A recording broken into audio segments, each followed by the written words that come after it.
1940 के दशक की हलचल भरी बॉम्बे स्ट्रीटस्केप की एक छवि जो शहर के जीवंत वातावरण का परिचय देती है। सादत हसन मंटो जो गंभीर भाव वाला एक युवक है जो भीड़ के बीच चल रहा है। एक असेंबल जिसमें एक लेखक के रूप में मंटो के शुरुआती संघर्षों को दिखाया गया है, जिसमें वह एक मंद रोशनी वाले कमरे में एक पुरानी टाइपराइटर की खड़खड़ाहट की आवाज के साथ तेजी से टाइपिंग कर रहा है। एक अखबार का शीर्षक जिसमें लिखा है मंटो की उत्कृष्ट कृति, अपनी पहली बड़ी साहित्यिक सफलता का प्रदर्शन। मंटो के हाथ में उनकी प्रकाशित किताब की एक प्रति है, उनके चेहरे पर गर्व का भाव है।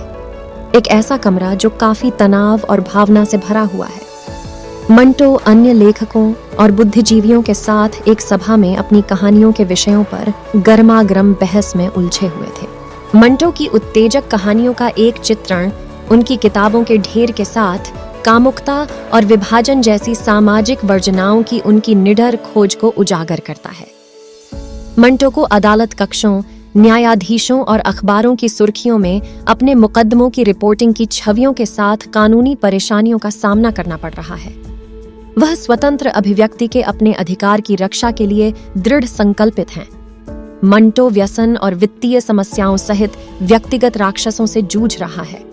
वह एक खाली बोतल को देखता है जो उसकी आंतरिक उथल पुथल को दर्शाता है। मंटो हाथ में सूटकेस लिए बंबई से निकलते हुए एक रेलवे स्टेशन पर, जो उनके विवादास्पद लेखन के कारण उनके जबरन निर्वासन का प्रतीक है। समकालीन लेखकों, पत्रकारों और फिल्म निर्माताओं का एक संग्रह जिसमें साहित्य और मुक्त भाषण पर मंटो के स्थायी प्रभाव पर चर्चा की गई है। एक श्रद्धांजलि समारोह जहां मंटो के काम का जश्न मनाया जाता है। लोग उनकी कहानियां जोर से पढ़ते हैं।